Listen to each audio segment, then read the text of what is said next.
மாதங்கள் என்னை கருவறையில் சுமந்தவளே, கல்லை பெற்றிருந்தாலும் கடவுளாக நினைத்திருப்பாய். என்னை பெற்றவளை என்ன சுகம் கண்டாயோ? எனக்கு தமிழையும் தமிழ் பாலையும் ஊட்டிய என் அன்னையை வணங்கி என் வாதம் தொடங்குகிறேன். நடுவர் அவர்களே, 10 மாதம் சுமந்த பெத்த வைத்ததான் சந்தோஷம். ஏன் நான் பேச வந்திருக்க தெரியுமா?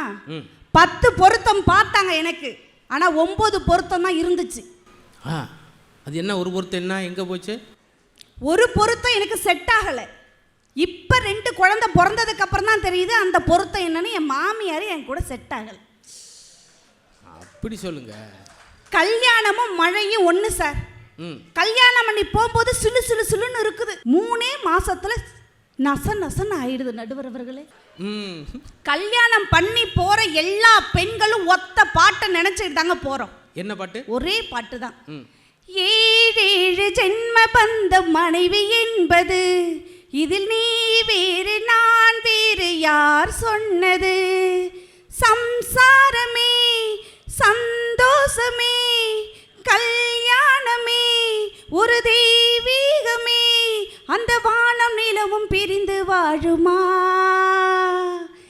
7 ஜென்ம பந்தம் மனைவி என்பது, இதில் நீ வேறு நான் வேறு யார் சொன்னது?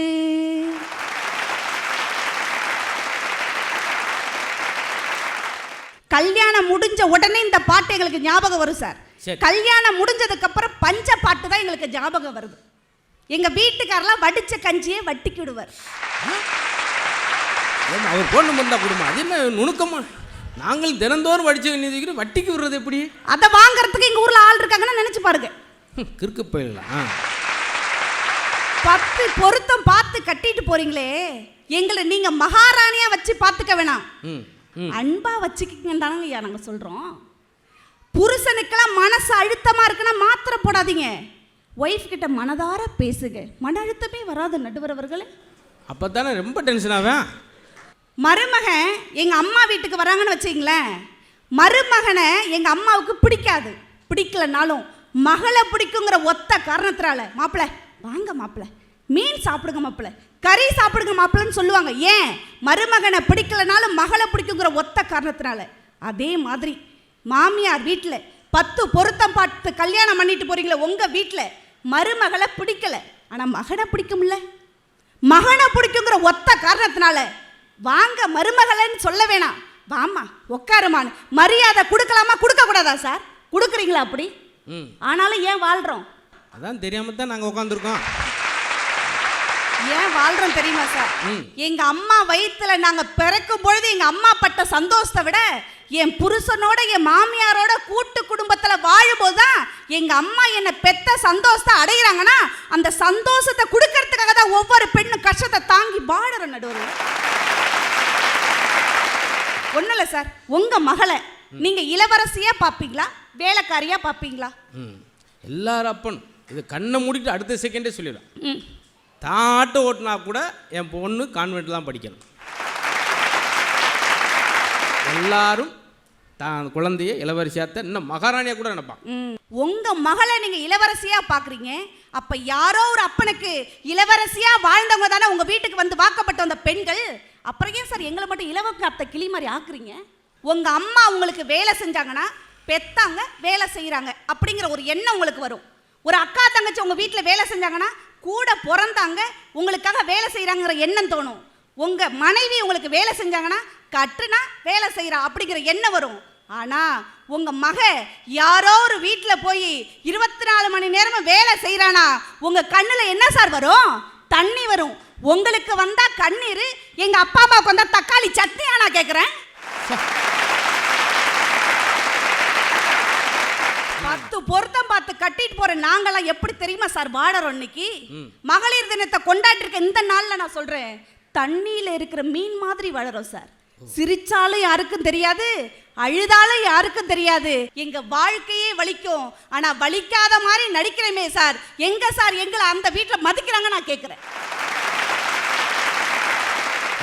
கேட்கிறேன் சார். இன்ஷியல கல்யாணம் ஆனதுக்கு அப்புறம் ஏன் மாத்திரம்? பிறந்த வீட்டில் அப்பாவோட இன்ஷியலை போடுறோம், கல்யாணம் ஆனதுக்கு அப்புறம் திருமணம் ஆகி வந்த புருஷனோட இன்ஷியலை மாத்திரம். ஏன் மாத்திரம்? தந்தைக்கு நிகரான அன்பு கணவனும் கொடுப்பாங்கங்கிற நம்பிக்கையில தான் திருமணம் ஆனதுக்கு அப்புறம் இன்ஷியலை மாத்திரம். அந்த மாதிரி யாராவது தந்தைக்கு நிகரான அன்பு கொடுக்குறீங்களா சார்? கல்யாணம் பண்ணி வரும்பொழுது எல்லா புருஷனுக்கும் அவங்க மனைவி இன்னொரு தாயா மாறுறோம்ல சார்.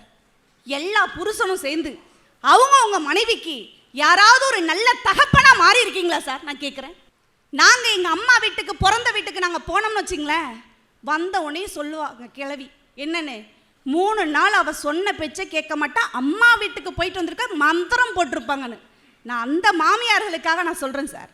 எங்கள் அம்மா வீட்டுக்கு நாங்கள் போனதுக்கப்புறம் மாமியாரை கொன்னுடு எங்கள் அம்மா சொல்ல போகிறது கிடையாது.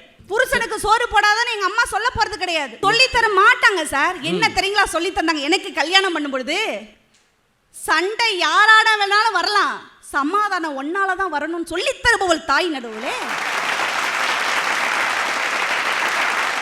அதாவது குடும்பம் என்பது ஒரு புத்தகம் மாதிரின்னு சொல்லுவாங்க எங்க அம்மா. மாமனாருக்கும் மாமியாருக்கும் வர்ற சண்டை புத்தகத்துல ஒரு பக்கம் மாதிரி, ஒரு பக்கத்திற்காக ஒரு புத்தகத்தையே இழந்துட விட கூடாது என்று சொன்னவள் எங்க தாய் நடுவுலே. அதனால கூட்டு குடும்பத்துல வாழ்ந்துட்டு இருக்கேன். அதுக்காக சந்தோஷமா இருக்கணாங்கிறது கேள்விதான். ஒரு தோசை கல்லு வாங்கணும்னு வச்சுங்களேன், புதுசா ஒரு தோசை கல்லு வாங்கினா உடனே தோசை ஊத்த முடியாது சார். 20 நாள் பதப்படுத்தினாதான் தோசை ஊத்த முடியும். ஆஃப்டர் ஆல் ஒரு தோசை கல்லுக்கே நீங்க 20 நாள் டைம் தரும் பொழுது, கல்யாணம் பண்ணி வந்தோடனே மாமனாரை புரிஞ்சுக்கணும், மாமியாரை புரிஞ்சுக்கணும், குழந்தனாரை புரிஞ்சுக்கணும், இத்தனை பேரை புரிஞ்சுக்கணும்னு நினைக்கிறீங்களே, நாங்க எங்க அப்பா, எங்க அம்மா, எங்க அண்ணன், என் தம்பி, நாங்க வளர்த்த நாயை கூட விட்டுட்டு வரமே இல்லை சார் உங்க கூட. நடுவர் அவர்களே, அழகா ஒரு கவிஞன் சொல்லுவான், ஆம்பளை பிள்ளை அழாத ஆம்பளை பிள்ளை அழாதன்னு சொல்லி வளர்க்காதீங்க, ஆம்பளை பிள்ளையால பொம்பளை பிள்ளை அழுதுறக்கூடாதுன்னு சொல்லி வளங்க. ஒரு பெண் பிள்ளையை போற்றி வளர்த்தீங்கன்னு வச்சுங்களேன், ஒரு பெண் பிள்ளையை ஒழுக்கமாக வளர்த்தால் ஒரு பெண் பிள்ளை மட்டும்தான் பாதுகாப்பாக இருக்கும். ஒவ்வொரு ஆண் பிள்ளையும் நீங்கள் ஒழுக்கமாக வளர்த்தால் இந்த பெண் குலமே பாதுகாப்பாக இருக்கும் சார்.